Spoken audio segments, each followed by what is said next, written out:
Japan journey 3057 அப்படிங்கிற ஐடியிலேருந்து கேட்டிருக்காங்க. சார், எஃப்ஐஎஸ் எடுக்க எடுக்க வச்சுக்குங்கன்னு நம்ம மியூச்சுவல் ஃபண்டில் போடுற காசு எல்லாம் போட்டுகிட்டே இருக்காங்க. எஃப்ஐஎஸ் வாங்கினா மார்க்கெட் மேலே போகிறப்ப இவங்க விற்கிறாங்க. They are not making money, they are supporting market with our money. Please explain about this அப்படின்னு போட்டிருக்காங்க. இதுதான் பார்த்தீங்கன்னா, நிறைய பேருக்கு இந்த மியூச்சுவல் ஃபண்டை பற்றிய தவறான புரிதல் தான் நிறைய. அவங்க என்ன தவறாக புரிஞ்சிட்டு இருக்காங்களோ அதுதான் வந்து உண்மை அப்படின்னு சொல்லிட்டு அவங்க everybody started making judgement. First and foremost வந்து பார்த்தீங்கன்னா எஃப்ஐஎஸ், அதாவது FII foreign institutional investors and DII domestic institutional investor அப்படின்னு 2 கேட்டகரி ஆஃப் பீப்புள் இருக்காங்க. இந்த ஃபாரின் இன்ஸ்டிடியூஷனல் இன்வெஸ்டர் வந்து பார்த்தோம் அப்படின்னதுன்னா, அவங்க வந்து எப்பப்பெல்லாம் மார்க்கெட்டில் ஆப்பர்ச்சுனிட்டி இருக்கோ அப்போ வருவாங்க. ஆப்பர்ச்சுனிட்டி கம்மியாக இருக்கும்போது எடுத்துகிட்டு போவாங்க. அவங்க வந்து they are not a long term investor number 1. And predominantly their investment is only in the large cap. Mid and ஸ்மால்லாம் ஒரு கம்மியாக தான் இன்வெஸ்ட் பண்ணுவாங்க. இன்றைக்கி மியூச்சுவல் ஃபண்ட்ஸில் வந்து டிஐஐ டொமெஸ்டிக் இன்ஸ்டிடியூஷனல் இன்வெஸ்டருங்கிறது பெரிய சைஸ். இப்போ லாஸ்ட்டு 2 டேஸாக மார்க்கெட் கீழே விழுந்தது. அதில் வந்து பார்த்திங்கன்னா எஃப்ஐஐ வந்து 9,000 கோடி செல் பண்ணாங்க. டிஐஐ பார்த்திங்கன்னா 8,000 கோடி வாங்கியிருக்காங்க. So DII is more superior அல்லது மோர் ஸ்ட்ராங்கர் தென் த எஃப்ஐஐ நவடேஸ். அதனால எஃப்ஐஐ வந்து வாங்கினா மார்க்கெட் வந்து மேலே போகும், அவர் இங்கே விற்றாங்கன்னா கீழே போகும் அப்படிங்கிறதெல்லாம் கிடையாது. ஒரு காலத்தில் இருந்ததுன்னா ஒரு காலத்தில் இருந்தது, இன்றைக்கி அந்த மாதிரிலாம் கிடையாது. அண்டு நம்மளும் வந்து பார்த்தோன்னா நல்ல ஆப்பர்ச்சுனிட்டி இருந்ததுன்னா கம்மியாக டிஏயும் வாங்கிட்டு இருக்காங்க. இன்றைக்கி வந்து மியூச்சுவல் ஃபண்டில் வந்து எஸ்ஐபி அப்படிங்கிறது மட்டுமே வந்து பார்த்தோன்னா ஒரு மந்த்துக்கு வந்து 26,000 கோடி ரூபா வந்து வருது. அப்படின்னா என்னென்னா எவ்ரி டே 1,000 கோடி ரூபா மக்கள் வந்து இர்ரெஸ்பெக்டிவ் ஆஃப் த மார்க்கெட் எஸ்ஐபியில் பணம் போட்டுட்ருக்காங்க. அதனால் எஃப்ஐ நம்பி நம்ம இல்லை. இந்த இது வந்து இன்னும் நாளுக்கு நாள் வந்து டிஏயோடைய ஹோல்டு வந்து ஸ்ட்ராங்காக இருக்குது. ஸோ எஃப்ஐ வந்தாங்கன்னா it is icing on the cake. அவங்க வரலன்னா நமக்கு அதை பற்றி ஒன்றும் பெரிய கவலையே கிடையாது. ஜெனீஷ் என் 2675 அப்படிங்கிற ஐடியிலேருந்து கேட்டிருக்காங்க. Mutual fund direct regular which is safe. So mutual ஃபண்டில் அவர் என்ன கேட்டிருக்காங்கன்னா டைரக்ட் ரெகுலர். இதில் வந்து சேஃப் அப்படின்னதுன்னா என்ன? Mutual fund investments R subject to market risk அப்படின்னு சொல்லியிருக்காங்க. இதில் டைரக்ட்டுக்கும் ரெகுலரும் எதாக இருந்தாலும் சேஃப் அப்படிங்கிற மாதிரி எதுக்குமே கேரண்டி கிடையாது. ஸோ மியூச்சுவல் ஃபண்ட் இன்வெஸ்ட்மெண்ட்ஸ் வந்து சந்தை உடைய ஏற்ற இறக்கத்திற்கு உட்பட்டது. இப்போ ரெகுலருக்கும் டைரக்ட்டுக்கும் என்ன வித்தியாசம்? இப்போ நீங்கள் ஸ்கூலில் படிக்கும்போது காலேஜ் படிக்கிறீங்க, ரெகுலர் கோர்ஸ்ன்றது கரஸ்பாண்டன்ஸ் கோர்ஸ்ன்றது. ரெகுலர் கோர்ஸில் உங்களுக்கு சேர்ந்தீங்கன்னா டீச்சர்ஸ் வந்து ரெகுலராக பாடம் நடத்துவாங்க. நமக்கு அந்த ஒரு என்விரான்மெண்ட் இருக்கும், எல்லாம் பசங்க இருப்பாங்க, எல்லோரும் ஒருத்தருக்கு ஒருத்தர் புஷ் பண்ணி படிப்போம். நம்ம வந்து இது கரஸ்பாண்டன்ஸ்லன்னா செலவு கம்மி, நம்மளாக படிக்கணும், அப்புறம் நாளைக்கு படிக்கலாம் நாளைக்கு படிக்கலாம் அப்படிமோ நம்ம படிக்க மாட்டோம். ஸோ ஒரு 100 பேர் ரெகுலரில் ஒரு காலேஜ் சேர்றாங்க, 100 பேர் வந்து கரஸ்பாண்டன்ஸில் சேர்ந்தால் 5 பேர் கூட கரஸ்பாண்டன்ஸில் பாஸ் பண்ண மாட்டாங்க. அங்கே 100ல் 95 பேர் பாஸ் பண்ணுவாங்க.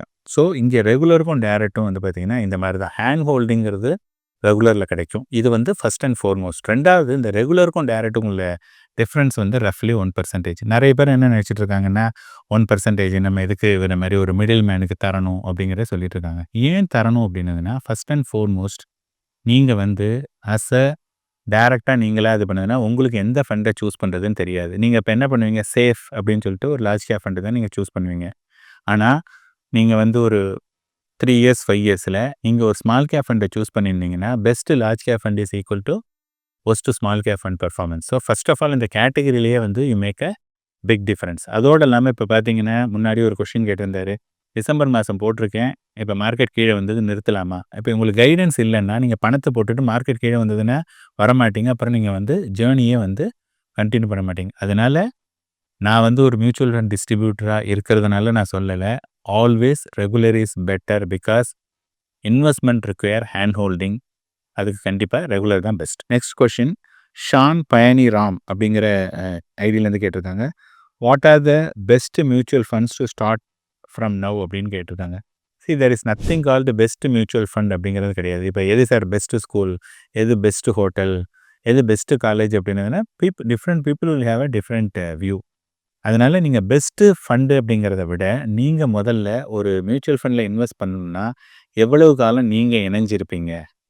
மார்க்கெட்டோட அப்ஸ் அண்ட் டவுன்ஸுக்கெல்லாம் நீங்க வந்து கவலைப்படாம இருப்பீங்களா?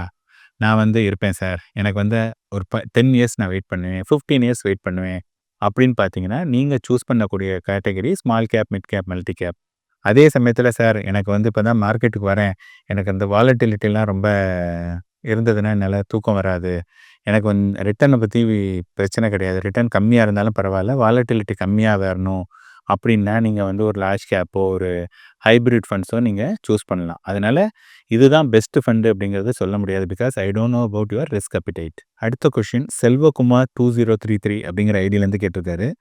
கார்ப்பரேட் பாண்ட்ஸ் எந்த மியூச்சுவல் ஃபண்ட் செக்டர் வரும்? அவைட்டிங் யுவர் ரிப்ளை சார் அப்படிங்கிறாரு. கார்ப்பரேட் பாண்ட்ஸ் அப்படிங்கிறது வந்து டெட் மியூச்சுவல் ஃபண்ட் கேட்டகரியில வரும். முன்னாடியே நம்ம சொல்லியிருக்கேன். ஆ இ அதாவது மியூச்சுவல் ஃபண்ட வந்து ப்ரிடாமினன்ட்டா ஒரு 3 கேட்டகரியா எடுத்துக்கலாம். ஈக்விட்டி, டெட் அண்ட் ஹைபிரிட்னு எடுத்துக்கலாம். ஸோ ஈக்விட்டி அப்படின்னு பார்த்தீங்கன்னா, எல்லாமே it will be invested in the market.